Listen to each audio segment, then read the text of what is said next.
a escuchar la palabra de Dios. Que Dios pueda hablar a sus vidas también. Vamos a inclinar nuestros rostros para orar a Dios y pedir su auxilio. Señor, queremos alabarte y darte gracias porque en medio de nuestra semana, Señor, tú nos has dado este día para adorarte, para conocerte, para reposar de nuestras obras y estar quietos en ti, para venir, Señor, y cantar salmos a tu nombre, para escuchar tu voluntad hablada a tu pueblo, Señor. Habla a tu iglesia, oh Dios. Permítenos estar atentos a tu palabra. Ayúdanos con las distracciones. Que el Espíritu Santo obre en nuestras mentes y en nuestros corazones para edificar a tu iglesia y convencer de pecado, de justicia y juicio, para salvar a pecadores, Señor. Glorifícate, Señor. Queremos ver tu obra salvando. Queremos ver tu obra cada día madurando a tu iglesia, transformándonos más a la imagen de Cristo, Señor. Ayúdanos a conocerte cada día más, Señor. Que haya más paz, gozo, justicia, Señor. Que cada día podamos estar más satisfechos en ti, oh Dios. Ayúdanos. Ayúdame a mí a hablar con claridad. Ayúdame con la garganta, que tengo un poco de problema con la tos, Señor. A poder comunicar con fidelidad y claridad tu palabra, Señor. Envía tu Espíritu Santo, Señor, para que traiga vida espiritual, Señor. Bendice este tiempo y que tú seas glorificado, oh Señor. Amén. Amén. Bueno, mis hermanos,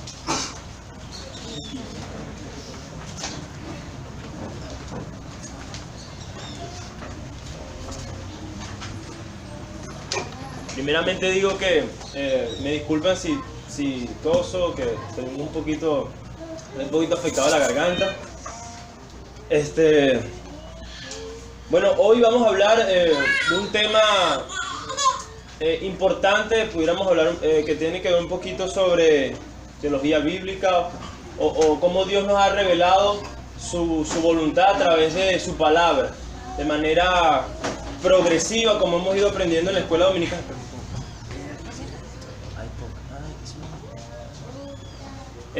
Cómo Dios nos ha ido revelando su palabra. El tema de hoy es el deseo de Dios de incluir en su reino a todo tipo de personas.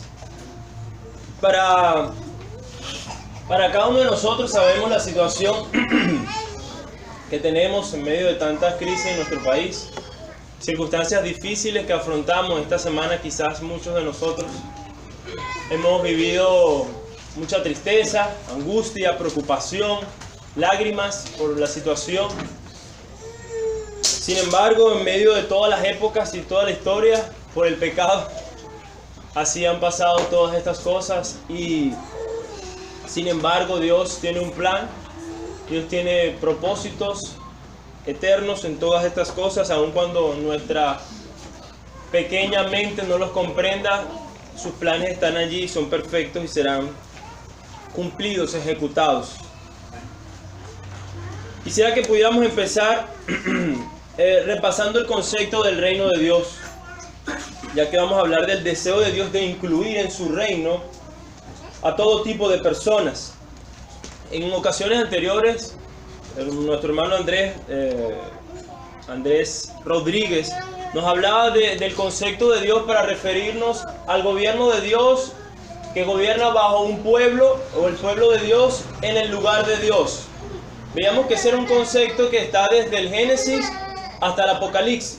Por ejemplo, a manera de refrescar el reino de Dios, cuando Dios crea en Génesis todas las cosas, vemos que antes de la entrada del pecado estaba entonces Dios con su pueblo, que estaba representado por Adán y Eva, en su tierra, o en la tierra que Dios había dispuesto. ¿Cuál era? El Edén, o el paraíso. Así ellos vivían en una comunión perfecta, es decir, Dios se comunicaba sin el pecado. Estos hombres obedecían y representaban a Dios de manera perfecta, y había una relación perfecta también del hombre en cuidar de la tierra. Eso es lo que nosotros entendemos al principio de cómo este concepto o este gobierno de Dios interactuaba o funcionaba. Sin embargo, pasamos a nuestro segundo punto. Recordamos que este reino o estos propósitos originales fueron estorbados ¿Por qué? Por la caída. Allí mismo en Génesis 3, Dios nos muestra cómo la desobediencia de un hombre, como dice Romanos, trajo las consecuencias a toda la raza humana.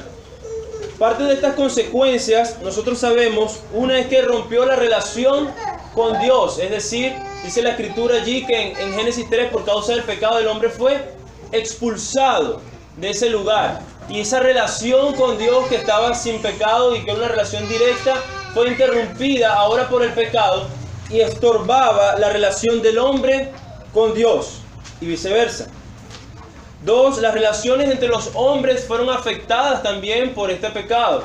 ¿Por qué? Porque decía allí en Génesis que la mujer trataría de dominar al hombre y el hombre de colocarse sobre ella, o como dice en otra traducción, el deseo de tu marido será, el deseo de la mujer será para su marido, y el hombre querrá enseñorearse de ella. Lo cierto es que generaría unas relaciones de conflicto en las relaciones interpersonales con el prójimo por causa del pecado. No solo esto, y no debemos limitarnos, la Biblia habla de unas consecuencias que afectaron a la tierra. Dice allí mismo en Génesis 3 que por causa del hombre la tierra sería maldita. Dice allí la Escritura, maldita, es decir, que Dios, ahora el hombre, esa relación con la tierra se veía dañada, y un ejemplo de eso que podíamos ver, dice allí, que ahora el hombre tendría que trabajar con el sudor de su frente y que la tierra produciría espinos y cardos, contrario a como era antes del pecado, lo cual siempre eran frutos provechosos. Ahora ellos experimentarían, trayéndolo a un contexto más general, por ejemplo, que se dañen las cosechas, que hayan frutos malos y todas estas cosas, cuando antes del pecado estas cosas no existían. También sabemos, como dice allí mismo en Romanos capítulo 5, que por el pecado entró la muerte, y la muerte pasó a todos los hombres por cuanto todos pecaron en Adán. Así que todas estas consecuencias fueron el producto de la desobediencia del hombre, al haber cedido a la tentación de Satanás, como sabemos que dice la Escritura. Y eso obviamente afecta esa relación perfecta de Dios, hombre y su creación, para específicamente referirnos a la tierra. Sin embargo, algo que nosotros debemos apreciar es que la Escritura nos muestra que Dios tuvo un plan, no desde ese momento, sino desde la eternidad, de salvar a la raza humana o a los hombres, salvar un pueblo para sí. Y quiero hacer énfasis en este aspecto, ya que la Biblia también nos registra que los ángeles pecaron. Él le dice que hubo ángeles que desobedecieron a Dios, pero la Escritura también dice que Dios no perdonó a los ángeles, sino que los arrojó a prisiones eternas para esperar el día del juicio. Así que vemos la misericordia y la gracia de Dios que Él tiene por su propia voluntad, por su propio deseo de salvar a hombres que no merecen ser salvos. Y eso es importante tenerlo en cuenta. Ningún hombre ni mujer sobre la faz de la tierra merece que Dios le salve. No hay méritos en nosotros para que nosotros le exijamos a Dios que nos salve. No hay mérito. ¿Por qué? Porque hemos pecado contra Dios, porque nos hemos rebelado contra Dios. Por eso no hay méritos en el hombre. Sin embargo, a pesar de que los ángeles hicieron lo mismo, es decir, pecaron contra Dios, algunos se sublevaron, Dios, a diferencia de ellos que no les perdonó, que no les salvó, nos muestra por otro lado el deseo que Él sí tuvo, y lo veremos de manera progresiva, en querer salvar a la humanidad. Por ejemplo, una evidencia del deseo de Dios de salvar es que nos promete un Salvador. Allí mismo en Génesis capítulo 3, versículo 15, nos dice que habría una enemistad, y pondré enemistad entre ti y la mujer, refiriéndose a la serpiente o a Satanás, entre tu simiente, es decir, sus descendientes, y los simientes y su simiente. Él te herirá en la cabeza y tú lo herirás en el calcañar.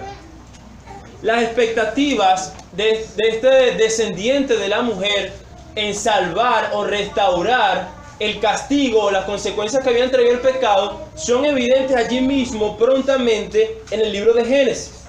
Es decir, hay personas allí mismo en Génesis que conforme a estas promesas y a estos eventos estaban esperando que algún descendiente de la mujer, alguno de ellos, salvara o restaurara esas consecuencias. Y uno de ellos, por ejemplo, lo vemos que es Noé. En el capítulo 5, versículo 29, dice que Lamed, que es el padre de Noé, engendró, dice, y le puso por nombre Noé, que significa consuelo o descanso.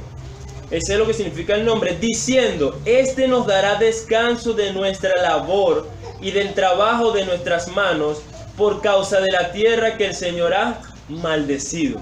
Así que desde el principio ya vemos a los seres humanos expectantes de esa promesa de que Dios pueda salvar o restaurar a la tierra y a sus consecuencias del pecado.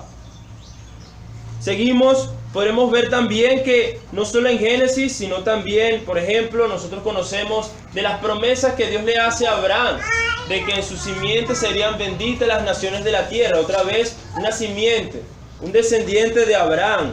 Y así sucesivamente las promesas al rey David. Un descendiente de David heredaría el trono de Israel y reinaría para siempre. Y llegamos a los profetas hablándonos de lo mismo. Nos siguen prometiendo un Salvador o Mesías. Y, por ejemplo, vamos al libro de Isaías, capítulo 11. Isaías, capítulo 11. Dice, del 1 al 5, y brotará un retoño del trono de Isaí, que era el padre de David, y un vástago de sus raíces dará fruto, y reposará sobre él el espíritu del Señor, espíritu de sabiduría y de inteligencia, espíritu de consejo y de poder, espíritu de conocimiento y de temor del Señor. Se deleitará en el temor del Señor, y no juzgará por lo que vean sus ojos, ni sentenciará por lo que oigan sus oídos, sino que juzgará al pobre con justicia y fallará con equidad por los afligidos de la tierra. Herirá a la tierra con la vara de su poder y con el soplo de sus labios matará al impío. Así que hay unas expectativas de un rey y de un reino mesiánico, un reino de justicia, una persona que salvaría o restauraría las consecuencias del pecado. Y asimismo en Isaías capítulo 53, conocido pasaje acerca de, como decía por allá el hermano, el Evangelio según Isaías. Isaías 53, versículos 10 y 11, vemos sobre esta obra o esta misión de este Mesías diciendo, pero quiso el Señor quebrantarle, sometiéndole a padecimiento, cuando Él se entregue a sí mismo como ofrenda de expiación, verá su descendencia, prolongará sus días y la voluntad del Señor en su mano prosperará. Debido a la angustia de su alma, Él lo verá y quedará satisfecho. Por su conocimiento, el justo, mi siervo, justificará a muchos y cargará las iniquidades de ellos. Así que en esta promesa de un Salvador, en esta evidencia de Dios de salvar a la humanidad, nos dice que este Mesías vendría entonces a pagar, ¿verdad?, por las consecuencias o por el pecado de los hombres, o como de manera específica allí del pueblo, justificará a muchos. Él llevaría las iniquidades y los pecados. Y nosotros conocemos que ese obviamente es nuestro Señor Jesucristo. Sin embargo, otra evidencia en la cual Dios nos muestra que Él tiene el deseo de salvar a los hombres, de salvar a un pueblo, es que elige precisamente a un pueblo para hacerse un nombre. Y ese pueblo nosotros conocemos que es Israel. En Éxodos, vamos a ir Éxodo capítulo 14. Éxodo capítulo 14, versículo 4.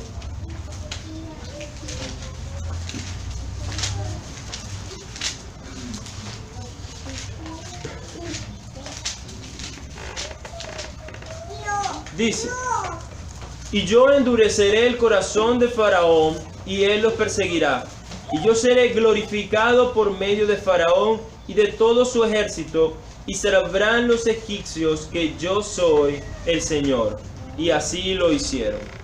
En el momento de la redención del pueblo de Israel de Egipto, Dios dice que todo este proceso, es decir, todas estas plagas que nosotros conocemos que Dios usó para mostrar sus maravillas y su poder, y al final rescatar a este pueblo de la esclavitud de Egipto, tenían un propósito, y era que tanto los egipcios conocieran quién era Jehová o Yahweh, el Señor, quién era Él. Es decir, Israel, Dios lo salvaría para que las otras naciones conocieran quién era el único Dios verdadero.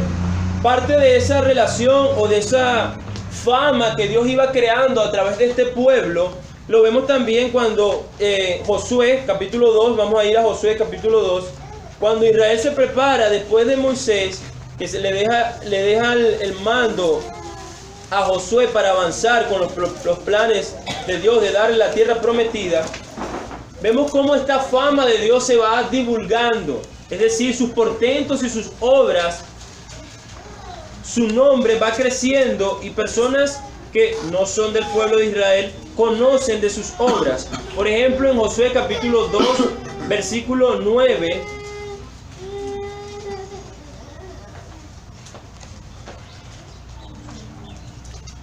Josué capítulo 2, versículo 9, dice lo siguiente: y dijo a los hombres, aquí está hablando Rahab, dice: sé que el Señor os ha dado la tierra, y que el terror vuestro ha caído sobre vosotros, y que todos los habitantes de la tierra se han acobardado ante vosotros, porque hemos oído cómo el Señor secó el agua del mar rojo delante de vosotros cuando salisteis de Egipto, y de lo que hicisteis a los dos reyes de los amorreos que estaban al otro lado del Jordán, a Sejón y a Og, a quienes destruiste por completo. Y cuando lo oímos, se acobardó nuestro corazón, no quedando ya valor en hombre alguno por causa de vosotros, porque el Señor vuestro Dios es el Dios de arriba en los cielos y abajo en la tierra. Aquí una mujer que no era del pueblo judío, pero escuchando por los portentos y las obras de Dios, ahora reconoce. Y vemos cómo entonces en este caso Dios usa a Israel y lo que Él hace con esa nación para dar a conocer su nombre y que las demás personas teman. Así nosotros vemos cómo hay el deseo de Dios de salvar a través de estas cosas a un pueblo para que nuevamente este reino sea restaurado. Ahora, cualquier judío de su época siempre quiso, mejor dicho, siempre creyó que esa salvación era destinada solamente a ellos. Es decir, hablando étnicamente. Es decir, si yo era un venezolano, la salvación es solo para los venezolanos. Ellos creían así, que la salvación era solo para los judíos. Sin embargo, las escrituras nos muestran, y vamos a nuestro otro encabezado, que Dios tenía el deseo de salvar a todo tipo de personas, que solo Israel era un medio para ir llevando esa salvación a todas las naciones. Y así nosotros vemos como, por ejemplo, aquí mismo esta mujer, quien era una ramera, dice allí el texto en Josué capítulo 2, versículo 1, dice que entraron en la casa de una ramera que se llamaba Rahab. Nosotros vemos también por el testimonio que acabamos de leer y la confirmación en Hebreos de que esta mujer creyó en Dios, en el único Dios verdadero, y que esta mujer formó parte de esos redimidos de Dios. Y fíjense, esta no era una mujer judía. Asimismo también tenemos el testimonio de Ruth la Moabita, quien le dijo a su suegra que el Dios de ella sería su Dios, y esta era una mujer también pagana.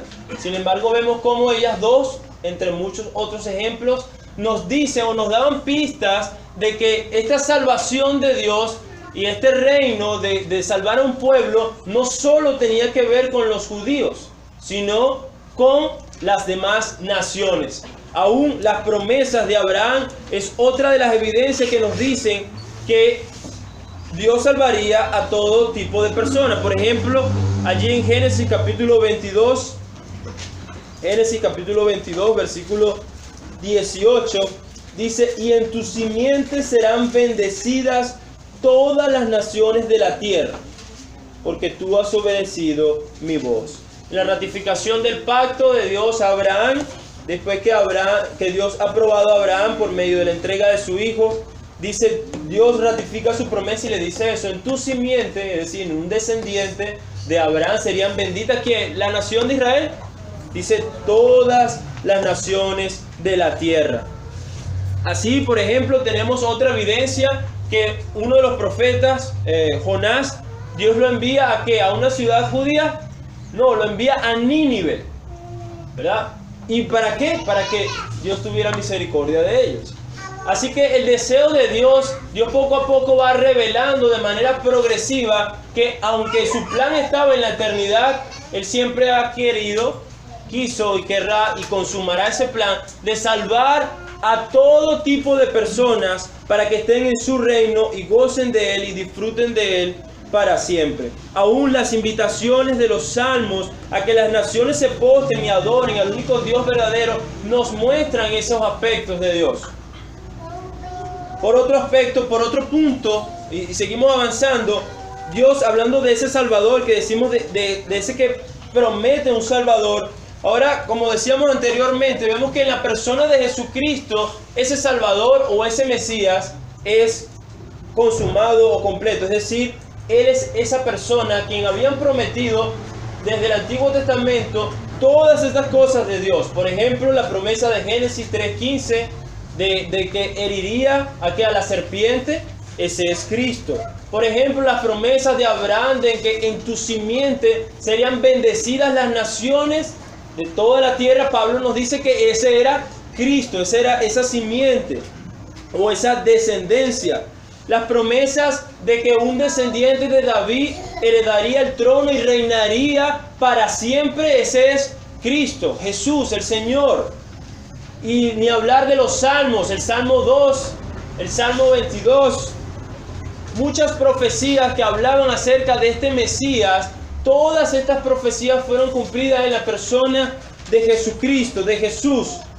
Y este Señor, o mejor dicho, nuestro Señor, el Señor Jesucristo, no solo vino con el propósito de cumplir esa promesa en el sentido de una persona, sino en el cumplimiento completo de lo que ello implicaba, es decir, restaurar todas las cosas. Como dijimos al principio, con la caída, ¿qué ocurre? Las consecuencias del pecado afectaron todas las relaciones. Así que Jesús viene en su misión a restaurar todas estas relaciones. Es decir, la relación del hombre con Dios y de Dios con el hombre. Por eso Pablo les dice en Corintios, reconciliaos con Dios. Porque Dios estaba reconciliando al mundo a través de Cristo. Y nosotros rogamos en nombre de Dios a los hombres que se reconcilien con Dios. También Dios restaura por la persona de Cristo las relaciones entre los hombres. Es decir, ahora Cristo al salvar al pecador puede restaurar. ¿Por qué? Porque ahora Cristo libera a los hombres de la esclavitud del pecado y estas relaciones se pueden restaurar. Puede haber perdón, gracia y misericordia. Puede el hombre obedecer a Dios por la obra de Cristo. Ahora, Cristo en la tierra nos muestra en su misión no solo de salvar en un sentido genérico o como esperaban los judíos, no solo a los judíos, nos muestra el deseo igual, como diría Jesús, yo y el Padre somos uno, no solo en esencia, sino en sus propósitos, de que el mismo deseo de Dios de salvar a todo tipo de personas es evidente en el ministerio de Cristo. Vemos a Jesús, por ejemplo, comunicando su palabra o su evangelio, sanando a las personas, atendiendo a sus necesidades. ¿Con quiénes? A romanos. Varios romanos en las escrituras, en los evangelios vemos. Y el romano para el judío era un amigo o un enemigo. Era un enemigo, era quien lo estaba subyugando. A los mismos judíos, sean fariseos o escribas, a pescadores y letrados, que para algunos fariseos, los de Galilea, los pescadores, eran casi que hasta gentiles. Sin embargo, ahí estaba Jesús llevando su evangelio. Celotes. Los celotes era lo que pudiéramos decir actualmente como la FARC. Era un movimiento de hombres que quería derrocar al imperio romano a través de las armas. Bueno, la Biblia dice que uno de los 12 era Simón el celote. Entonces vemos cómo Jesús en su mismo deseo de la persona de Dios de quiere salvar a todo tipo de personas, es decir, sin indiscriminación. sino llevando el mensaje de salvación a todo tipo de personas. Seguimos, vemos a Jesús también interactuando con publicanos. El publicano o el cobrador de impuestos para su época también era una persona despreciada. ¿Por qué? Bueno, porque él se aprovechaba de la situación de que los romanos habían invadido a Jerusalén o a los judíos, y entonces él era como del bando de los romanos porque él cobraba impuestos a los judíos en nombre de Roma. Entonces la gente lo veía a ellos como unos traidores a la patria. Entonces un judío obviamente no quería que la salvación le llegara a un publicano o a un cobrador de impuestos, pero Jesús dice que él llamó a Mateo, un cobrador de impuestos y publicano, y Cristo nos salvó. Vemos a Jesús teniendo encuentros y salvando a la mujer samaritana. Los samaritanos eran enemigos de los judíos. Mujeres griegas, aún entre algunas de ellas dice allí la escritura que ellas apoyaban el ministerio de Cristo, hablando económicamente, ayudaban para el sostén. Vemos a Jesús interactuando con personas con discapacidad. ¿Cuántos ciegos, sordos, resucitó personas,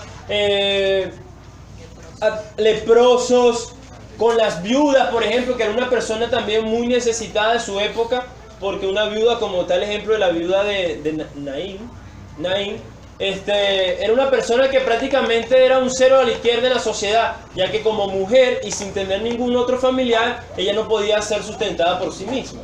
Entonces vemos la compasión de Cristo en querer llevar su evangelio y su salvación a todo tipo de personas.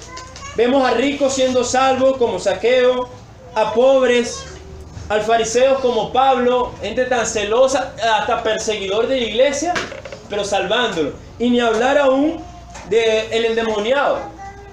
O sea, una persona que uno ve y nosotros vemos a muchas personas en la calle que pudiéramos decir, bueno, pero ¿para qué le voy a hablar? Pero Cristo hasta restauró su juicio.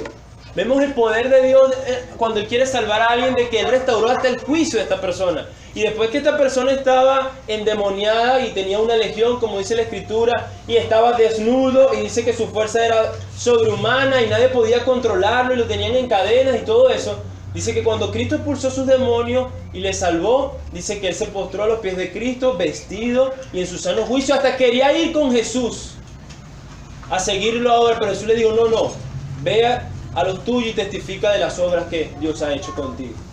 Entonces vemos cómo Dios no hay esa indiscriminación en publicar su salvación a todas las personas.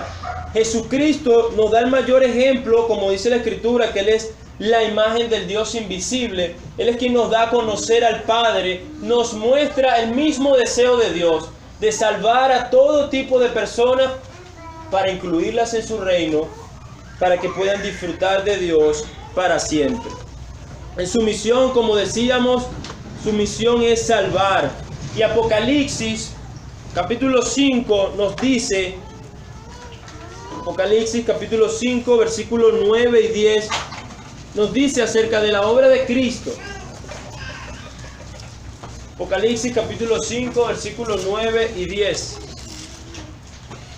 Dice, y cantaban un cántico nuevo diciendo, digno eres de tomar el libro y de abrir sus sellos, porque tú fuiste inmolado y con tu sangre compraste para Dios a gente de toda tribu, lengua, pueblo y nación, y los has hecho un reino y sacerdotes para nuestro Dios, y reinarán sobre la tierra. Hermanos, vemos la certeza, la seguridad de la obra de Cristo en salvar a todo tipo de personas, de todas las naciones, de todas las tribus, de todas las lenguas. Es el deseo de Dios de salvar a un pueblo para sí.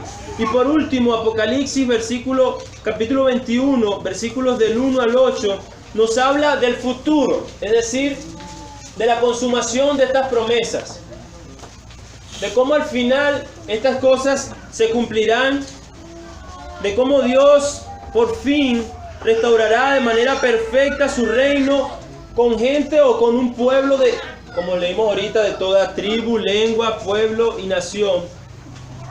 para que ellos habiten con Dios para siempre. Dice Apocalipsis capítulo 21 lo siguiente: y vi un cielo nuevo y una tierra nueva, porque el primer cielo y la primera tierra pasaron, y el mar ya no existe. Y vi la ciudad santa, la nueva Jerusalén, que descendía del cielo de Dios, preparada como una novia ataviada para su esposo. Entonces oí una gran voz que decía desde el trono: he aquí el tabernáculo de Dios está entre los hombres, y Él habitará entre ellos, y ellos serán su pueblo, y Dios mismo estará entre ellos. Él enjugará toda lágrima de sus ojos, y ya no habrá muerte, ni habrá más duelo, ni clamor, ni dolor, porque las primeras cosas han pasado. Y el que está sentado en el trono dijo: he aquí yo hago nuevas todas las cosas. Y añadió: escribe, porque estas palabras son fieles y verdaderas. También me dijo: hecho está, yo soy el alfa y la omega, el principio y el fin. Al que tiene sed yo le daré gratuitamente de la fuente del agua de la vida. El vencedor heredará estas cosas, y yo seré su Dios, y él será mi hijo. Pero los cobardes, los incrédulos, los abominables, asesinos, inmorales, hechiceros, idólatras y todos los mentirosos tendrán su herencia en el lago que arde con fuego y azufre, que es la muerte segunda. Vemos en Apocalipsis mostrándonos la consumación de todas estas promesas, de toda la obra de Cristo, de todo ese propósito eterno de Dios de salvar un pueblo para sí, siendo restaurado y consumado cuando Cristo venga, con un cielo nuevo y una nueva tierra. Recuerden, la tierra estaba maldita. Vemos la desaparición de las consecuencias del pecado, con la presencia de Dios morando con su pueblo en el mismo lugar. Es decir, las consecuencias del pecado han desaparecido. Ya no habrá lágrimas en sus ojos, ya no habrá muerte. Entonces el pecado fue vencido totalmente. 1 Corintios capítulo 15 nos habla de que la muerte es el último enemigo que será abolido cuando Cristo venga. Entonces la esperanza que nosotros tenemos es grande, mis hermanos. Y el gozo que debe haber en nosotros debe ser aún mayor. En medio de las crisis que nosotros afrontamos de cualquier índole, habremos crisis familiares, hablemos crisis como iglesia, o aún más cercana que la tenemos toda la crisis de nuestro país. Debemos recordar las hermosas promesas del Evangelio de Dios. Debemos recordar que hay un reino que Él va a consumar algún día. Un reino que cuando Él venga será consumado, y donde aquellos que hemos creído estaremos con Él. Lucas capítulo 10, versículo 20, dice lo siguiente: sin embargo, no os regocijéis en esto, de que los espíritus se os sometan, sino regocijaos de que vuestros nombres están escritos en los cielos. Hermano, nuestra aptitud, nuestro ser interior en medio del dolor y las aflicciones que enfrentamos debe recordar esta promesa. Aún podemos gozarnos en las promesas de Dios, de que nuestros nombres han sido inscritos en el libro de los cielos. Pensar, hermanos, como decía, de que cuánta diversidad no hay aún en esta pequeña iglesia local, de ricos y pobres, de blancos y negros, de intelectuales o de incultos, de profesionales como solo los que tienen oficios. Hay una gran diversidad. Hay personas con discapacidad, hay personas muy atléticas, hay flacos, hay gordos, hay pequeños, hay altos. Toda esta diversidad que hay en esta iglesia local apunta o nos recuerda esa diversidad que Dios ha prometido que tendrá su pueblo. Pensar por un momento que en medio de la crisis que nosotros tenemos, mis hermanos, no debemos ignorar que toda persona que esté sin Cristo es necesario que le testifiquemos, sin distinción de, por ejemplo, situación política, es decir, sea opositor o chavista o neutro, o sin distinción de riquezas, si es pobre, clase media o, ¿cómo se llama?, o rico, indistintamente de las situaciones, circunstancias en que esta persona se encuentra, lo esencial es que estas personas están sin Cristo. Y Dios tiene el deseo de salvar a todo tipo de personas para incluirlas en su reino. Y somos nosotros los encargados de eso. Y aunque profundizaremos un poco más la semana que viene sobre la labor de la iglesia como instrumentos de la salvación de Dios para todo tipo de personas, quisiera recordarles esas hermosas promesas, mis hermanos. Por último, a los amigos que nos visitan, quisiera que prestaran atención. Hoy vieron el plan de Dios desde la eternidad y cómo Dios lo fue llevando a través de la historia. Y como hoy, amigos que nos visitan, hoy estás tú aquí, cuando ya Cristo ha venido, cuando ya Cristo ha hecho su obra de salvar, para salvar a los pecadores. Y Dios te ha dado el privilegio de exponerte a la palabra de Dios. Algo que aún en el siglo XXI muchas personas no conocen. Es decir, ellos no saben quién es Jesús. Pero hoy Dios te ha dado el privilegio de exponerte a la palabra de Dios. Y allí mismo en Apocalipsis Jesús decía que si alguno tiene sed, yo le daré gratuitamente del agua de la vida. Jesús ofrece la salvación a los hombres. ¿Para qué? Para que te arrepientas y vengas a sus pies buscando perdón y misericordia. Dice su palabra que si alguno viene a Él, Él no le rechazará. Amigo, en la situación en que tú estás, es una situación difícil. Bueno, difícil es una palabra corta, realmente es trágica. Era en la cual nosotros también estábamos. Y es la situación de vivir de espaldas al único Dios verdadero.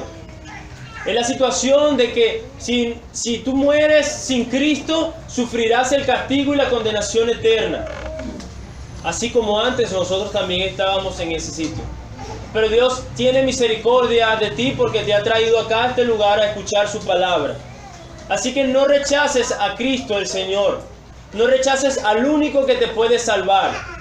No persistas en tus propias fuerzas creyendo que el cielo podrás alcanzar. No creas que con solo escuchar su palabra será suficiente para que entres al cielo. Él dice que no, Él dice arrepentidos y creed en el Evangelio. Arrepiéntase de sus maldades. En Cristo hay perdón para sus pecados. No importa cuán grande es el pecado que tú hayas hecho. Él dice que en Cristo Él te puede perdonar y limpiar. Así dice su palabra, amigo. Así que espero haya prestado mucha atención al plan de Dios y que no persistas en vivir de espalda y de rechazarle, porque al final lo que te esperará es la condenación eterna.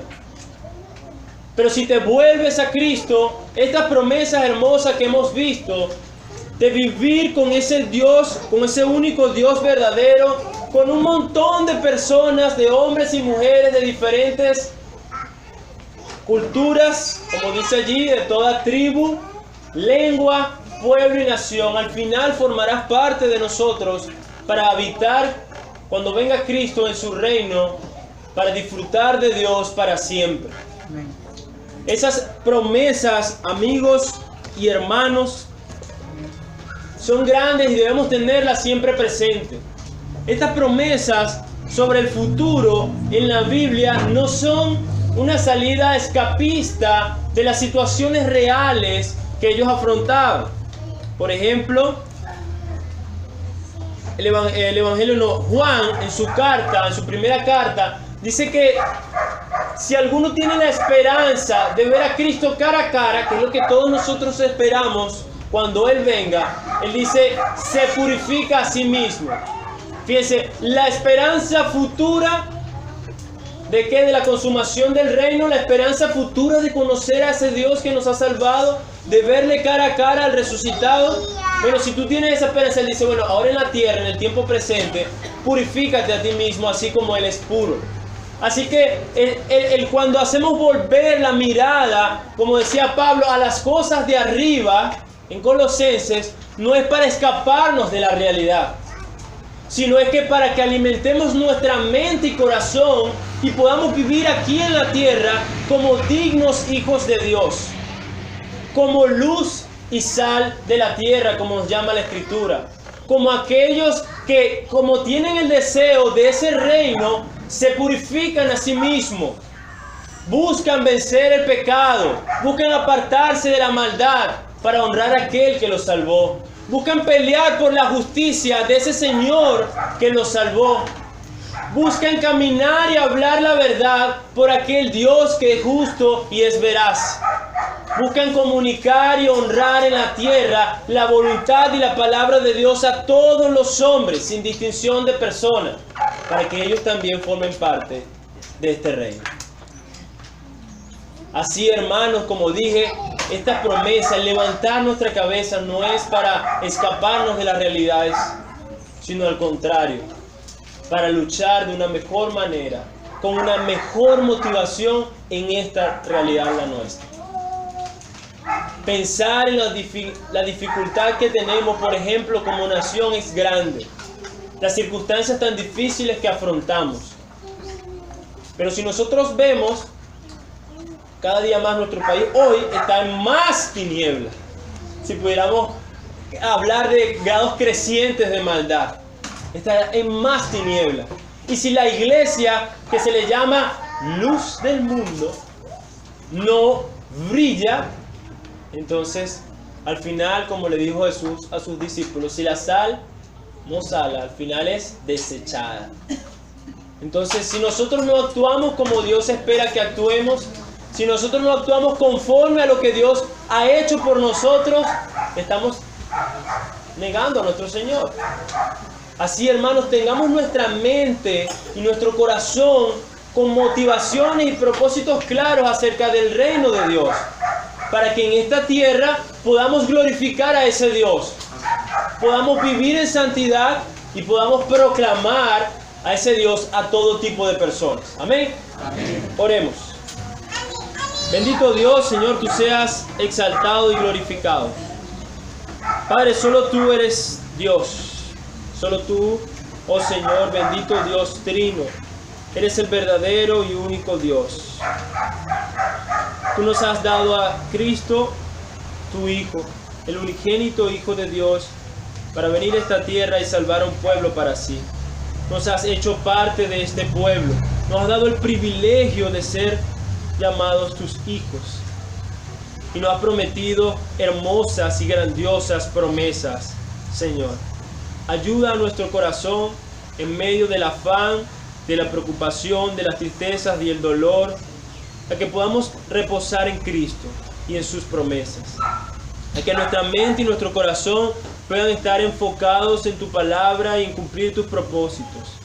A que no nos dejemos llevar por nuestras emociones, sino que tu palabra gobierne nuestras emociones, Señor.